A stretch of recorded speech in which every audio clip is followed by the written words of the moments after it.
খাওয়ার পরে মিষ্টি খাওয়া সুন্নত, এই জন্য খাবার পরে আরো মিষ্টি খাই কিনা? দাওয়াত দিলে দাওয়াত গ্রহণ করা হলো সুন্নত, খাবার আছে বিদায় দাওয়াত গ্রহণ করি কিনা? টুপি পরা সুন্নত, টুপি পরলে মানুষ সম্মান দিবে, ভালো বলবে, ইমানদার বলবে, মুত্তাকি বলবে, পরহেজগারি বলবে, এজন্য টুপি পরি কিনা? এবং জুব্বা পরি মানুষ আমাকে ইমানদার বলবে, কারণ এই জুব্বাই তো পরেছিলেন বিশ্ব নবী সাল্লাল্লাহু আলাইহি ওয়াসাল্লাম। পাগড়িও মাথায় দেই কি দেই না, বুকের উপরেও হাত বাঁধি রাসূলের সুন্নত পালন করার জন্য। নামাজের মধ্যে রাফালিয়া দায়িত্ব পালন করি রাসূলের সুন্নত পালন করার জন্য। সূরা ফাতিহার পরে উচ্চ স্বরে আমিন বলতে হবে রাসূলের সুন্নত আদায় করার জন্য। আতর, সুগন্ধি, সুরমা এসব কিছুই ব্যবহার করি রাসূলের সুন্নত আদায় করার জন্য। কথা বলেন ঠিক কিনা? এবার দেখেন তাসবিহ হাতে নিয়ে তাসবিহ করি রাসূলের কি করার জন্য বলেন তো? আল্লাহকে স্মরণ করার জন্য। আল্লাহকে কি স্মরণ করার জন্য। কিন্তু একটি জায়গায় হলো প্রশ্ন, আপনি আল্লাহ রাসূল সাল্লাল্লাহু আলাইহি ওয়াসাল্লামের সুন্নতটা, এই সুন্নতটা কবে পালন করবেন? একটু হাত উঠাই কারা কারা দেন মোহর পরিশোধ করেছি? কারা কারা পরিশোধ করেছে একটু হাত উঠাই।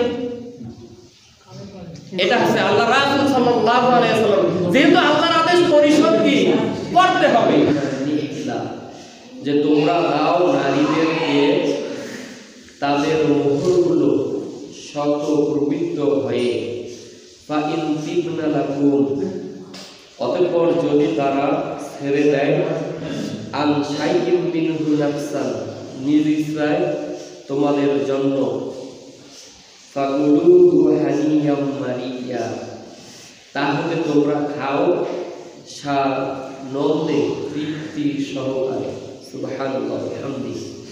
তো আল্লাহ তাআলা রব্বুল আলামিন তার এই আয়াতে কারিমার মধ্যে ঘোষণা করে দিলেন যে তোমরা খুশি মনে এই তোমাদের স্ত্রীদের কি করো, মোহরগুলো দিয়ে দাও খুশি মনে, রাগ হয়ে দেওয়া যাবে না।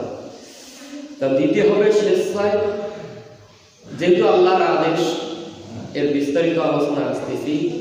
তবে আল্লাহ তাআলা রব্বুল আলামিন এই আয়াতে কারিমা এমন একটি প্রেক্ষাপটে অবতীর্ণ করেন, যে প্রেক্ষাপটের মধ্যে হযরতে আয়েশা সিদ্দিকা রাদিয়াল্লাহু তাআলা আনহা, ওনার বর্ণনা সহিহুল বুখারীতে এসেছে। হযরত ইবনে শিয়াম রাহমাতুল্লাহু আলাইহি আয়েশা সিদ্দিকা রাদিয়াল্লাহু তাআলা আনহার কাছে জিজ্ঞাসা করলেন। তখন আয়েশা সিদ্দিকা রাদিয়াল্লাহু তাআলা আনহা এর ভাবার্থ বর্ণনা করতে গিয়ে তিনি বললেন, হে ভাগনা, এই আয়াতে কারিমাটা ওই বৃত্তিহীনা বালিকার জন্য বর্ণনা করা হয়েছে যে কিনা তার অভিভাবকের মধ্যে তিনি লালিত পালিত হয়েছে। আর এই বালিকাটার জন্য তার ওই অভিভাবক তাকে বিবাহ করার জন্য প্রস্তাবনা দিয়েছে এবং লালসাগুলো তিনি ইচ্ছা প্রকাশ করেছে। অথচ এই বালিকাটা যদি অন্য কোনো জায়গায় তার বিয়ে দেওয়া হয়, তাহলে দেনমোহর অনেকগুলো সে পাবে। অথচ তার মালিক তাকে এই মোহরানা থেকে বঞ্চিত করবে। তখন তার ঘোষণা করে দিল, সে অভিভাবককে নিষেধ করা হয়েছে, যদি তোমার ওই লোভ লালসাগুলো থেকে থাকে, তাহলে তুমি ওখান থেকে পরিত্যাগ হয়ে যাও, মুখ ফিরাই নিয়ে নাও। আর যদি তোমার সম্ভব হয় অনেকগুলো নারীদের মধ্য থেকে তুমি ইচ্ছা করে তোমার পছন্দ মতো তুমি বিয়ে করে নিতে পারো। যে বালিকাটার কথা এখানে এসেছে, এই বালিকাটার সম্পদ ছিল, অর্থাৎ মাল ছিল। আর তার সৌন্দর্য দেখে যে মালিক তাকে ছোটবেলা থেকে লালন পালন করেছে, সেই ইচ্ছা করলো যে একে আর অন্য কারো কাছে বিয়ে দেওয়ার দরকার নাই, আমি একে বিয়ে করে নিব। এর ভাবার্থ, এই হাদিসের ব্যাখ্যা অথচ আল্লাহ পাক রব্বুল আলামিন এই কোরআন কারীমের মধ্যে তিনি ঘোষণা করে দিয়েছেন, যদি তোমাদের আশঙ্কা করো ইয়েতিমদের ব্যাপারে তোমরা যদি ইনসাফ করতে না পারো, তাহলে তোমরা বিয়ে করে নাও নারীদেরকে। তোমাদের মধ্য থেকে যাদেরকে তোমাদের পছন্দ হবে, 2টি 3টি অথবা 4টি পর্যন্ত তোমরা বিয়ে করে নাও। এটা আল্লাহর আদেশ। এটা কি আল্লাহ সুবহানাহু ওয়া তাআলা রব্বুল আলামিনের আদেশ হলো এটাই। আসলে মূল বিষয় হলো এই আমরা দেনমোহর যেটা করি, এই দেনমোহরটা সামাজিক আমাদের মাঝে যেটা প্রচলন আছে, এই প্রচলনগুলো আসলে কোরআন হাদিসের মধ্যে কোথাও এদের কোনো ভিত্তি নাই, শরীয়তের কোনো ভিত্তি নাই। এই দেনমোহর কি জিনিস? মোহরটা হলো আরবি শব্দ। এই মোহর শব্দের অর্থ হলো বিবাহের সময় ওই কনের হস্তে দাবিকৃত অর্থ বা সম্পদ। মোহর কি জিনিস? মোহর হলো বিবাহ বলতে আবদ্ধ হবে এই কনের, অর্থাৎ যাদেরকে আমরা আঞ্চলিক ভাষায় কইনা বলি না, এই কনের হলো দাবিকৃত সম্পদ। এটা কি কনের দাবিকৃত সম্পদ? এটা হলো কনের অধিকার। একজন স্ত্রীর অধিকার হচ্ছে এটা কি দেনমোহর। আর যেটা আদায় করবে বর অথবা তার পিতার পক্ষ থেকে এটা আদায় করতে হবে। আর এটি আদায় করা এবং প্রদান করা হলো আবশ্যক। এটা অবশ্যই পালন করতেই হবে। তবে এখন আমরা জানি জাহিলিয়াত যুগে কি প্রথা ছিল, আর আমাদের সামাজিকভাবে বর্তমান জমানার মধ্যে কোন প্রথাটাই চালু আছে জানার দরকার আছে না নাই? দরকার আছে জানা? জাহিলিয়াত যুগে যখন কোরআন অবতীর্ণ হয় নাই, কোরআনের ওহী বিশ্বনবী সাল্লাল্লাহু আলাইহি ওয়াসাল্লামের কাছে যখন ওহী আসে নাই, তার মুহূর্তে ওই জাহিলিয়াত যুগের মধ্যে যেটা প্রথা চালু ছিল, ওই সমাজের মধ্যে যৌতুক প্রথা চালু ছিল। এবং এই যৌতুক প্রথা চালু করার পর থেকে সমাজের মধ্যে অশান্তি ছিল কিনা? আইয়ামে জাহিলিয়াতের ইতিহাস আমাদের তো জানা আছে। যারা ইতিহাস পড়েছেন, আইয়ামে জাহিলিয়াতকে বলা হয় অন্ধকার যুগ, যে যুগের মধ্যে কোনো শান্তি ছিল না। কি ছিল না? শান্তি বলে কোনো কিছুই ছিল না। যে সমাজটার মধ্যে কন্যা সন্তান জন্ম নেওয়া এটাকে পাপ মনে করত, কলঙ্ক মনে করত, কত কিনা? তা আজকের সমাজে কি এটার ওই জাহিলিয়াত যুগের যে ব্যবস্থা, যেরকম অবস্থা বর্তমান আমাদের সমাজে এটা আছে না নাই? কন্যা সন্তান জন্ম নিলে বাবাকে যদি গর্ভে, যখন স্ত্রীর গর্ভে সন্তান আসে, তখন জিজ্ঞাসা করা হয় দোস্ত বন্ধু, মানে যার যেটা সম্পর্ক আছে, যে দোস্ত তাহলে তো মিষ্টি খাওয়াইতে হইবে। এখন ও বেচারা খুব ভালো, হ্যাঁ মিষ্টি খাওয়াবো। তবে যখন ছেলে সন্তান হয় তখন মিষ্টির কার্টুন নিয়ে এসে খাওয়ায়। আর যদি কন্যা সন্তান হয় ও ফোন করিও জানায়। এরকম অবস্থা আছে না সমাজে? তা জাহিলিয়াতের অবস্থা বর্তমান অবস্থা কি মিল আছে? কিন্তু জাহিলিয়াত যুগে একটা জিনিস ছিল না, একজনের আদর্শ ছিল না। কিন্তু বর্তমান সমাজে একজনের আদর্শ মানা আল্লাহ তাআলা রব্বুল আলামিন ফরজ করে দিয়েছেন। কথা বলে ঠিক কিনা? এবং কমপ্লিট কোড অফ লাইফ একটি গ্রন্থ কোরআনুল কারীম আমাদের জন্য দিয়েছেন কিনা বলেন? কিন্তু ওই কোরআন আছে, আল্লাহ রাসূলের আদর্শ আছে, কিন্তু বাস্তবায়ন করার লোক নাই।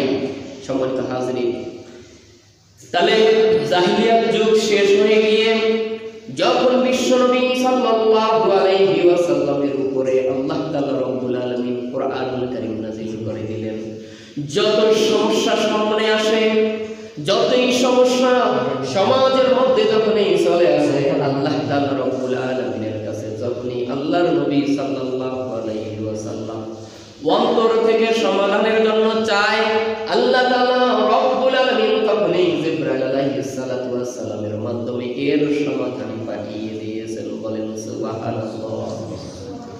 এই দেনমোহর একটি নারীর মর্যাদা এবং অধিকার। কথা বলেন কি?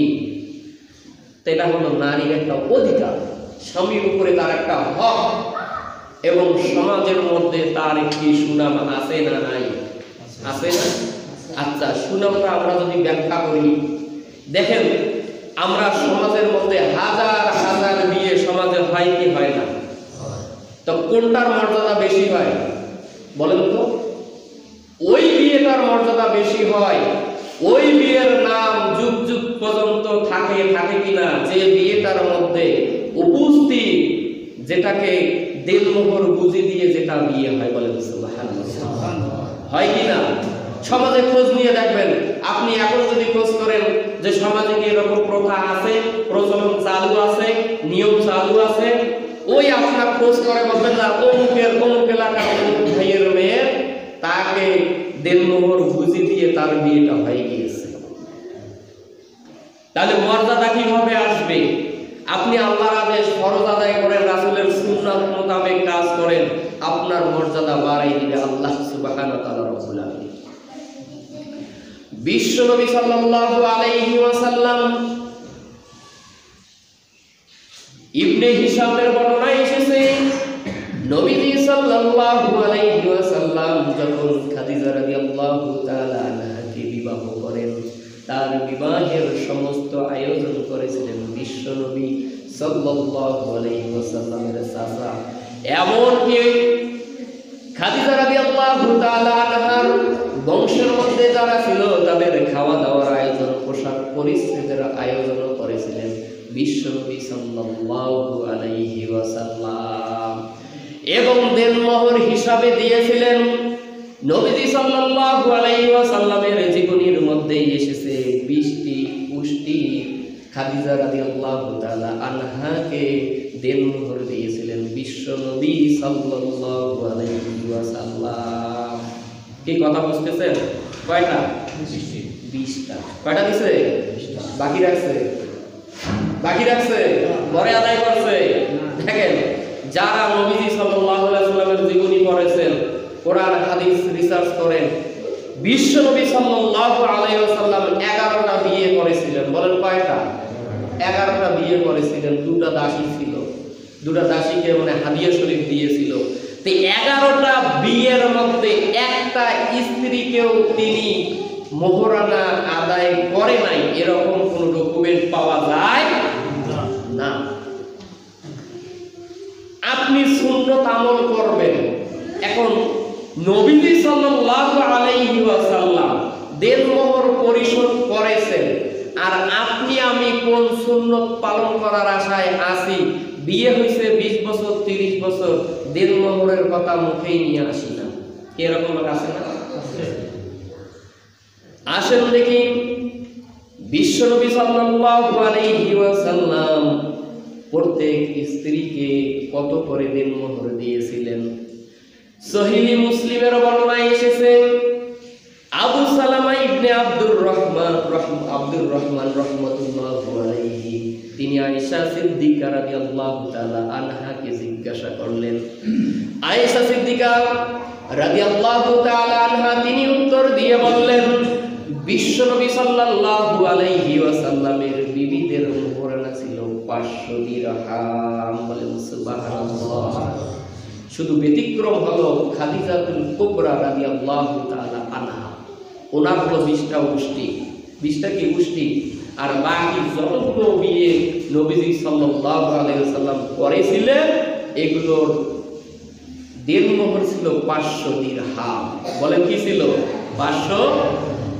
হযরতে আবু হুরায়রা রাদিয়াল্লাহু তাআলা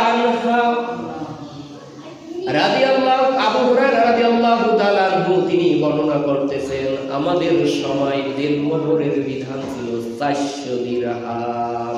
বলেন কত দিরহাম? এই দিরহাম নিয়ে আমাদের মধ্যে এখন দ্বন্দ্ব। এখন এই যে দেনমোহর দিয়েছে দিরহাম দিয়ে, কি দিয়ে? দিরহাম দিয়ে। আর ওই সময়কার দিরহামটা ছিল রূপার তৈরি। বলেন কিসের তৈরি? রূপার তৈরি। তো এই রূপার তৈরি 500 দিরহামের ওজন ছিল 1530.9 গ্রাম। 500 দিরহামের রূপার ওজন ছিল 1530 গ্রাম, 0.9 গ্রাম। প্রায় 1.5 কেজির উপরে। তো এই 1.5 কেজির উপরে যদি বর্তমান বাজারজাত মূল্য যদি আমরা দেখি, 1 গ্রাম রূপার মূল্য হলো বাংলাদেশি টাকায় 172 টাকা। তো এই 172 টাকা যদি অর্থাৎ 1 গ্রামের মূল্য, তাহলে আমরা 1530.9 গ্রামকে গুণ দিলে বাংলাদেশি টাকা দাঁড়ায় 2,63,160 টাকা। কথাগুলো একটু মনোযোগ দিয়ে শুনেন। জাতিকে আমরা ধোঁকা কিভাবে দিতেছি, রাসূলের সুন্নত থেকে আমরা কিভাবে দূরে রাখতেছি, এটা হচ্ছে জানার বিষয়। সামনে আলোচনা আছে, বিস্তারিত আসতেছি ওদিকে। আর যদি আমরা গ্রাম অনুযায়ী হিসাব করি তাহলে পাইলাম 2,63,160 টাকা। এই রূপার একটা তোলা হিসাব আছে, তাহলে এই 500 দিরহাম হলো 131 তোলা। 131 তোলায় হলো 500 দিরহাম। তাই এখানে বর্তমান রূপার 18 ক্যারেট আছে, 21 ক্যারেট আছে, 22 ক্যারেট আছে। তা মাঝামাঝি যেটা রেট আছে, 21 ক্যারেটের রেট হলো 2005 টাকা 1 তোলার দাম। আর যেহেতু হলো 131 তোলা, তাহলে আমরা এটা দিয়ে যদি গুণ করি তাহলে আছে 2,62,655 টাকা। এটা হলো কি 500 দিরহামের পরিমাণ। আর যদি বলেন দিরহাম তো বর্তমানে কুয়েত, কাতার এগুলো রাষ্ট্রে চলতেছে, তাহলে আমরা আবার বাংলাদেশি টাকার সাথে এটা একটু মিল করি, তাহলে আপনি গুণ করে যেটা পাবেন, এক দিরহাম সমান হলো 32.52 টাকা। তাহলে আপনি ওই 500 দিরহামকে এবার গুণ করলে পাবেন 16,260 টাকা। এই 500 দিরহাম।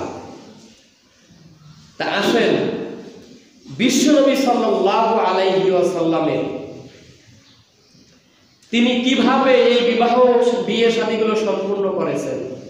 বিশ্বনবী সাল্লাল্লাহু আলাইহি ওয়াসাল্লাম কোনো বিয়ে পড়াতে গেলে আগে খোঁজ নিতেন যে দেনমোহর পরিশোধ হয়েছে কিনা, দেনমোহর কত টাকা করা হয়েছে, এগুলো খোঁজ খবর বিশ্বনবী সাল্লাল্লাহু আলাইহি ওয়াসাল্লাম তিনি নিয়েছেন। আর দেনমোহরটা পরিশোধ করার জন্য, অর্থাৎ স্ত্রীকে স্পর্শ করার আগে দেনমোহর পরিশোধ করা হলো উত্তম। বলেন সুবহানাল্লাহ। এখন প্রশ্ন আসতে পারে, দেনমোহর পরিশোধ না করলে কি বিয়ে জায়েজ হবে না? বিয়ে জায়েজ হবে, তবে এর শাস্তিও আছে। তবে নিয়ত রাখতে হবে, অন্তত পক্ষে রাসূলের সুন্নতটা তো আদায় করতে হবে নাকি। বিশ্বনবী সাল্লাল্লাহু আলাইহি ওয়াসাল্লাম তো দেনমোহর দিয়ে তো বিয়ে করেছিলেন।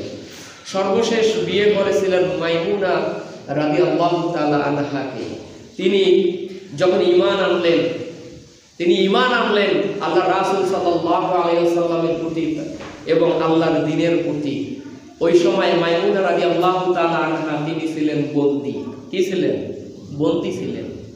বিশ্বনবী সাল্লাল্লাহু আলাইহি ওয়াসাল্লাম বিয়ে করলেন এবং যেটা দেনমোহর করলেন, এই দেনমোহর দিয়ে মাইমুনা রাদিয়াল্লাহু তাআলা আনহাকে ওই বন্দী জীবন থেকে মুক্ত করে দিলেন। বলেন সুবহানাল্লাহ।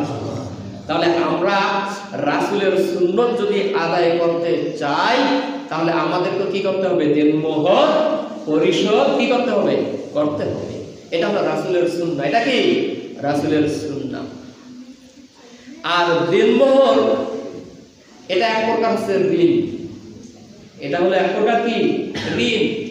আপনি আমি যদি দেনমোহর পরিশোধ না করি, আল্লাহ রাসূল সাল্লাল্লাহু আলাইহি ওয়াসাল্লামের হাদিসের ভাষ্য মতে হলো যে এটা প্রতারণা করা হয়, ধোঁকা দেওয়া হয়। স্ত্রীর সাথে কি করতেছি? তাকে প্রতারণা দিতেছি এবং ধোঁকা দিতেছি। আরেকটা বিষয় ক্লিয়ার করি, যেটা কাবিননামা আর দেনমোহর এক জিনিস না, এটা মাথায় রাখবেন। কাবিননামা হলো একটা চুক্তি, আর দেনমোহর আদায় করা এটা হলো ফরজ। আপনি বিয়ে করতে গেলে কাবিননামা এটার গুরুত্ব যেভাবে আছে যে কাবিননামা না করলেও বিয়ে হবে, তবে দেনমোহর ধার্য না করলে বিয়ে হবে না। এই দেনমোহর পরিশোধ না করার শাস্তি আল্লাহর নবী সাল্লাল্লাহু আলাইহি ওয়াসাল্লাম হাদিসের মধ্যে ইরশাদ করেছেন, যে ব্যক্তি বিয়ে করলো, দেনমোহর পরিশোধ করলো না এবং দেনমোহর পরিশোধ না করে বাকি রেখে দিল এবং সে মনে মনে ইচ্ছা করলো দেনমোহরের পুরোটাও আদায় করবে না এবং আংশিক আদায় করবে না, আল্লাহ রাসূল সাল্লাল্লাহু আলাইহি ওয়াসাল্লাম হাদিস শরীফের মধ্যে ঘোষণা করে দিলেন সে হবে বেবিচারী। আল্লাহ তাআলা রব্বুল আলামিনের কিয়ামতের ময়দানে দাঁড় করাই দিবেন, আল্লাহর সামনে সে বেবিচারী হয়ে জিনাকারী হয়ে দাঁড়িয়ে যাবে। নাউযুবিল্লাহি মিন যালিক। এই কথার গুরুত্ব টের পাইছেন তো? বেশি কিছু লম্বা আলোচনার দরকার নাই, লম্বা বক্তৃতারও দরকার নাই। আপনি যদি এই হাদিসটা বোঝেন তাহলে এবং কোরআনের আয়াত যেটা আলোচনা করা হলো এটা যদি বোঝেন, এতেই আপনি কামিয়াব। এতে কি আপনি কামিয়াব। এবং এই যারা মোহর ফাঁকি দিবে তারা অতীব জঘন্য পাপ কাজ করতেছে। আল্লাহ তাআলা রব্বুল আলামিন কোরআনুল কারীমের মধ্যেই তো ঘোষণা করে দিয়েছেন দেনমোহর পরিশোধ করা হলো আল্লাহর বিধান। কার বিধান বলেন? আল্লাহ তাআলা রব্বুল আলামিন ঘোষণা করে দিলেন আনতাবতাগু বিআমওয়ালিকুম মুহসিনিনা গায়রা মুসাফিহিন ফামাস্তামতাতুম বিহি মিনহুন্না ফাতুহুন্না উজুরাহুন্না ফারিদা। আল্লাহ তাআলা রব্বুল আলামিন বলতেছেন যে তোমরা চাইবে তোমাদের সম্পদ দিয়ে বিবাহ বন্ধনে আবদ্ধ হবে, গায়রা মুসাফিহিন বেবিচারী হয়ে নয়। ফামাস্তামতাতুম বিহি মিনহুন্না, অতঃপর যা তোমরা সম্ভব তা তাদের মধ্য হতে ফাতুহুন্না, তোমরা তাদেরকে দিয়ে দিবে উজুরাহুন্না, তাদের মোহরানাগুলো ফারিদ, ফরজ হিসাবে তোমরা তাদের দেনমোহরগুলো দিয়ে দিবে। সুবহানাল্লাহ। তাহলে এই যে দেনমোহর অর্থাৎ মেলামেশা করার আগেই পরিশোধ করার বিধানটা দিয়েছেন কে? আল্লাহ সুবহানাহু ওয়া তাআলা রব্বুল আলামিন। আসেন, সমাজে জাতিকে ধোঁকা দেওয়া হয়, জাতির সাথে প্রতারণা করা হয়। কি করা হয় বলেন তো? আজকে সমাজে যারা জ্ঞানী বেশি তারা জাতিকে ধোঁকা দেয় বেশি। কারণ সমাজে প্রচলিত আছে ফাতিমি মোহর। কি মোহর বলেন তো? ফাতিমি মোহর। এখন সুন্নত আদায় করবেন আল্লাহর রাসূলের নাকি আলী রাদিয়াল্লাহু তাআলা আনহু? কথা বলেন তো, একটু সারা দেন তাকে। কার সুন্নত আদায় করবেন আপনি? অনেক বড় বড় লেকচার দেই, বড় বড় বয়ান করি, কিন্তু বিয়ের সময় যখন দুই পক্ষ এসে আলাপ আলোচনা করা হয়, হুজুর মানুষ বলে যে ফাতিমি মোহর করে। আরে ফাতিমি মোহরের তো হিসাবটা আপনাদেরকে শুনিয়ে দিলাম নাকি? 500 দিরহাম দেনমোহর করা হয়েছিল হযরত আলী রাদিয়াল্লাহু তাআলা আনহু এবং ফাতেমা রাদিয়াল্লাহু তাআলা আনহার দেনমোহর ছিল 500 দিরহাম। বলেন সুবহানাল্লাহ। তা আপনি ফাতিমি দেনমোহর করতেছেন ভালো, 500 দিরহাম করতেছেন 2,63,160 টাকা বা 2,62,655 টাকা দেনমোহর করতেছেন। কোনো আমরা বাধা দিতেছি না, করেন আপনি।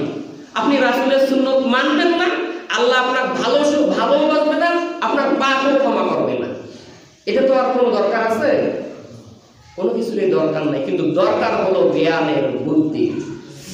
দেখেন কিভাবে ফাঁকিবাজি করতেছি, কোনো আমরা বাধা দিতেছি না, করেন আপনি। আপনি রাসূলের সুন্নত মানবেন না, আল্লাহ আপনার ভালোবাসবে না, আপনার পাপও ক্ষমা করবে না। এটা তো আর কোনো দরকার আছে? কোনো কিছুরই দরকার নাই, কিন্তু দরকার হলো জ্ঞানের বুদ্ধি। দেখেন কিভাবে ফাঁকিবাজি করতেছি। খাওয়ার পরে মিষ্টি খাওয়া সুন্নত, এই জন্য খাবার পরে আরো মিষ্টি খাই কিনা? দাওয়াত দিলে দাওয়াত গ্রহণ করা হলো সুন্নত, খাবার আছে বিদায় দাওয়াত গ্রহণ করি কিনা। টুপি পরা সুন্নত, টুপি পরলে মানুষ সম্মান দিবে, ভালো বলবে, ইমানদার বলবে, মুত্তাকি বলবে, পরহেজগারি করবে, এজন্য টুপি পরি কিনা।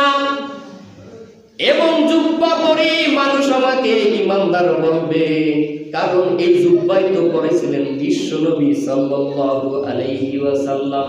পাগড়িও মাথায় দেই কি দেই না, বুকের উপরেও হাত বাঁধি রাসূলের সুন্নত পালন করার জন্য।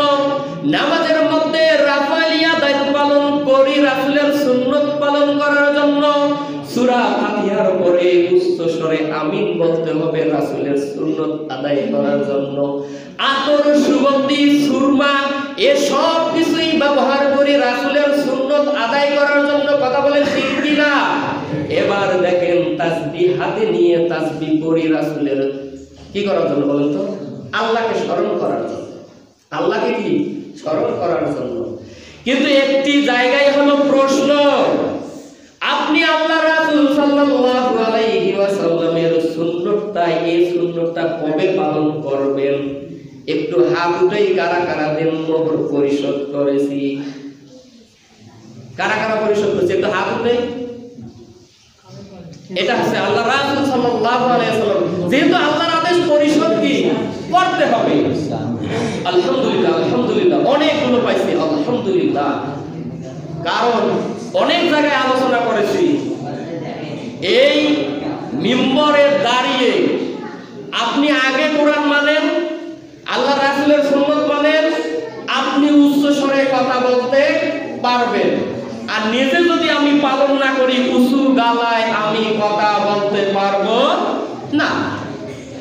তাহলে জাতির কাছে আমরা যেটা ধোঁকা দিতেছি, আপনি দেড় মোহরের পরিমাণ কত করবেন? হানাফি মাযহাবে সর্বনিম্ন পরিমাণটা কত দেওয়া আছে?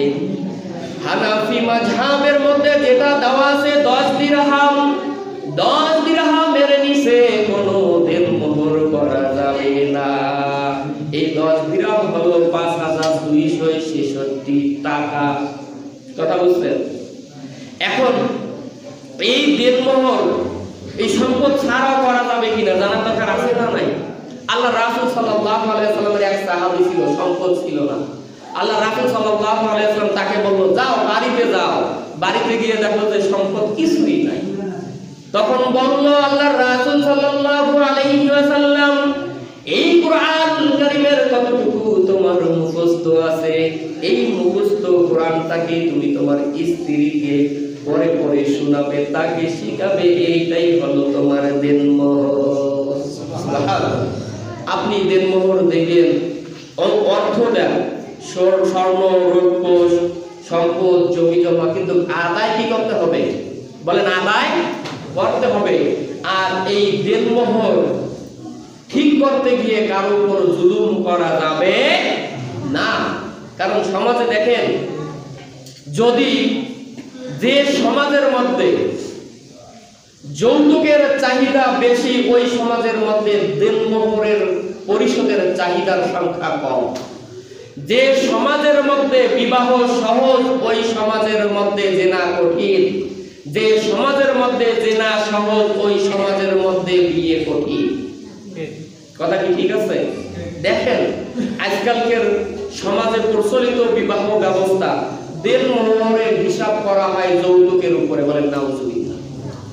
যৌতুক যদি নেয় 5 লাখ, দেনমোহর ডাবল হইবে 10 লাখ। যে ছেলের জন্য ধার্য করে দেওয়া হয়, ও বিক্রি করলেও, জমি জমা বিক্রি করলেও দেনমোহরের টাকা হবে না। সমাজে আরেকটি দেনমোহর নির্ধারণ করে 3 কথায়। কয় কথায়? 3 কথায়। অনেক জায়গায় বিবাহ করাতে যায়, তো এই যখন মানে বিবাহটা ঠিকঠাক হয় না, তখন ওই 3 কথা চলে এসে। আবার অনেক কাজীর পক্ষেও আছে, কাজী এখন ওরা 2 জন লড়াই করেছে 10 লাখ, এক আছে 2 লাখ, এখন মাঝখান থেকে কাজী করা যায় 5 লাখ। 3 কথা যেহেতু এগুলো ভিত্তিহীন, এগুলোর কোনো কোরআন হাদিস শরীয়তে কোনো দলিল নাই। 3 কথা আপনার করতে হবে। আসেন আরেকটি প্রচলন আছে। আবার কি করে, ওই দেনমোহরের টাকা এক ব্যক্তিকে জিজ্ঞেস করলাম যে চাচা যে দেনমোহর পরিশোধ করছেন, যে পরিশোধ করুন, কিভাবে করেন? হয়তো প্রতিদিন কাজ করে নিয়ে যায়, তোমার চাষির হাতে টাকা দেই। বুঝছেন, সমাজের অবস্থা হচ্ছে আমাদের এরকম। এবং অনেক ছেলেকে বিয়ে দেওয়ার সময় এখন ছেলে বাবা কিছু চায় না, খালি বিয়ে কয়, বিয়ে কিছু চাই না, তবে একটা কথা, ছেলে আমার এগিয়ে পাস, এক কথায় মারি দিছে সব। আসেন, এই সামাজিক অবস্থা থেকে বের হওয়ার দরকার আমাদের আছে না নাই? আপনি দেনমোহর যতটুকু ছেলে পরিশোধ করতে পারবে, নগদ হ্যান্ডকাশ দিয়ে যতটুকু দিতে পারবে, ততটুকুই তার উপর চাপায় দেন। পারবে না? তাতে ছেলের সামর্থ্য আছে 1 লাখ 2 লাখ, আগে কন্ট্রাক্ট করেন, আগে কথা বলেন যে তোমার বিয়ে ঠিক করতে যাচ্ছি। তার মানে হচ্ছে কি, বিয়ে ঠিক করা মানে এখানে চুক্তি হয় দেনমোহর আর যৌতুকের। যৌতুককে এক বাক্যে না বলতে হবে। কি বলতে হবে? হারাম টাকায় কখনো বরকত হবে না। যারা শোনা যায় 10 লাখ 20 লাখ করে টাকা নিয়েছে, 5 লাখ টাকা নিয়েছে, ওর হিসাব করে দেখবেন ও 5 লাখ গেছে আর 2 লাখ টাকা বিয়ের মধ্যে খরচ হয়ে গেছে। হয় না এরকম? তা হারামে যে বরকত নাই তার প্রমাণ ওই ছেলের বাবা নিজেই। এটা তো সামাজিক প্রমাণ, আপনি খোঁজ করে নিয়ে দেখেন। আসেন, আমরা এই সব কিছু থেকে কি করব? বেরিয়ে আসবো ইনশাআল্লাহ। কারোর উপর আমরা বোঝা চাপিয়ে দেব না। তবে সর্বশেষ একটি কথাই আপনাদের কাছে শেয়ার করতে চাই। বর্তমান বাংলাদেশের মধ্যে যেটা আলোড়ন সৃষ্টি করছে, শুধু 2-3-4 মিনিটে টাচ দিয়ে বলবো, যেটা আমাদের এক ছাত্র সংগঠনের নামে মিডিয়ার মধ্যে অনেক তোলপাড়, অনেক মুফতি মুহাদ্দিস মুফাসসির হয়ে কমেন্টস করে যে এত বছর 15 বছর 7 মাস আত্মগোপন করেছিল। আসে না এরকম সংবাদ? তা আসেন, কোরআনে কি আছে, আল্লাহ রাসূল সাল্লাল্লাহু আলাইহি ওয়াসাল্লাম তিনি কি পালন করে গিয়েছেন এবং নবী আউলিয়া ইকরাম কি পালন করে গিয়েছেন। কয়েকটা রেফারেন্স কোরআন থেকে দেই, হাদিস থেকে দেই, যারা বুঝেন আল্লাহর অল্প কথাই বুঝবেন। মিল্লাতে আবিকুম ইব্রাহিম, নাম হলো কি হযরতে ইব্রাহিম আলাইহিস সালাতু ওয়াস সালাম। যখন বন্ধুরা এসে তাকে বলল যে চলো ইব্রাহিম আমরা ওই মেলার মধ্যে যাই, কথা খেয়াল করেন, তখন ইব্রাহিম আলাইহিস সালাতু ওয়াস সালাম বলল যে আমি অসুস্থ।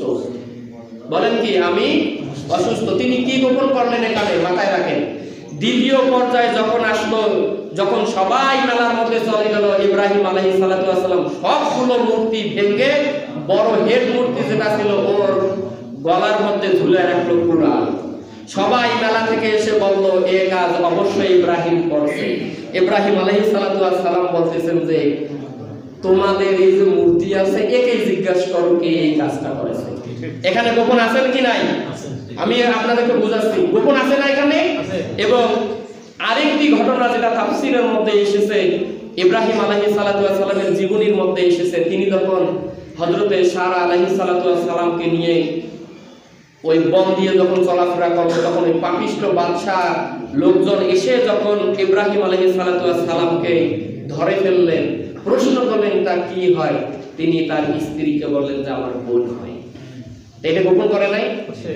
আসেন এবারে দেখি হযরতে ইউসুফ আলাইহিস সালাতু ওয়াস সালাম যখন মিশরের খাদ্যের ভান্ডারের দায়িত্বে তিনি থাকলেন, তখন তার ভাইয়েরা তার কাছে চলে গেল। এখানে পরিচয় দেওয়া দরকার ছিল না? কিন্তু ভাইদেরকে পরিচয় দিয়েছেন না গোপন করেছেন? হযরতে মূসা আলাইহিস সালাতু ওয়াস সালাম যখন জন্মগ্রহণ করলেন, আল্লাহ পাক রব্বুল আলামিন ইলহামের মাধ্যমে তার মায়ের কাছে সংবাদ পাঠিয়ে দিলেন যে তুমি তোমার এই সন্তানকে বাক্স করে ওই নদীর কিনারে নিয়ে যাও। যখন পাঠাই দিলেন, পরে বললেন তার বোনকে সাথে দিলেন। বোন দেখেছে পরের দিন সকালে এটা ওটা আসিয়া আলাইহিস সালাতু ওয়াস সালাম তাকে নিয়ে চলে গেল ফেরাউনের দরবারে। তার বোন উপস্থিত, তার বোন সংবাদ দিতেছে এই দুধ পান করার জন্য ওই মহিলাই হচ্ছে একমাত্র মহিলা, যেটা হলো হযরতে মূসা আলাইহিস সালাতু ওয়াস সালামের মা। এখানে তার বোন এটা গোপন করছে কিনা? বলেন গোপন করছে তো? ভাই বোনের সম্পর্ক আর যে দুধ পান করাবে ও হয় মা, এটা গোপন করে নাই। বিশ্বনবী সাল্লাল্লাহু আলাইহি ওয়াসাল্লাম প্রথম 3 বছর গোপনে দাওয়াত দিয়েছে কিনা? বিশ্বনবী সাল্লাল্লাহু আলাইহি ওয়াসাল্লামের শিক্ষা কেন্দ্র ছিল সাফা মারওয়া পাহাড়ের পাদদেশে। এই যে শিক্ষা কেন্দ্র গোপন করেছিল কিনা? বিশ্বনবী সাল্লাল্লাহু আলাইহি ওয়াসাল্লাম যখন হিজরত করেছিল, হিজরতের বিষয়টা গোপন ছিল কিনা? এতই যদি গোপন আপনার কোরআনে আছে, হাদিসে আছে, নবী আউলিয়া কেরামদের জীবনীতে আছে, এটাতে আপনার সমস্যা নাই। 15 বছর 7 মাস যারা গোপনে একই বেডরুমে ছিল, একই হলরুমে ছিল এবং বাতিলকে স্বৈরাচারকে দমন করার জন্য যারা কাজ করে গেল, আজকে যখন তাদের পরিচয় আসে অনেকে তাদেরকে মুনাফিক বলে। বলেন নাউজুবিল্লাহ। কি কথা বুঝাইতে পারছি? এর প্রতিবাদ আমাদেরকে জানাইতে হবে। আমরা প্রতিবাদ জানাবো কোরআন এবং হাদিসের আলোকে। আমার মন গড়া কোনো কথা দিয়ে আমি এর প্রতিবাদ করব না ইনশাআল্লাহ। তাহলে মেসেজ আমরা যা পাইলাম, জাতির সামনে আমাদেরকে এটা এভাবে কি করতে হবে, উপস্থাপন করতে হবে। আল্লাহ পাক রব্বুল আলামিন যতটুকু আলোচনা শুনলাম, এবার শিক্ষাটা শুনে নেই। শিক্ষা হলো আজকের এই আয়াতের শিক্ষা হলো দেনমোহর আদায় করা ফরজ। বলেন কি? ফরজ। এটা ফরজ মনে করে আপনাকে আদায় করতে হবে। আর এই দেনমোহর আদায় করাটা হলো রাসূলের সুন্নাহ। বলেন রাসূলের সুন্নাহ। এবং এটা হলো স্ত্রীর অধিকার, অবশ্যই আমাদেরকে কি করতে হবে, আদায় করতে হবে। যারা করি নাই এখনো সুযোগ আছে করা। আল্লাহ পাক রব্বুল আলামিন এখনো আজরাইল আলাইহিস সালাতু ওয়াস সালামকে আমাদের সামনে পাঠাইয়ে দেয় নাই। যতটুকু আলোচনা হলো আল্লাহ পাক রব্বুল আলামিন আমাদের সবাইকে এর উপরে আমল করার তৌফিক দান করুন। ওয়া আখিরি দাওয়ানা আনিল হামদুলিল্লাহি রাব্বিল আলামিন। যারা পরে আসি 4 রাকাত কাবলা জুমার সুন্নাত আদায়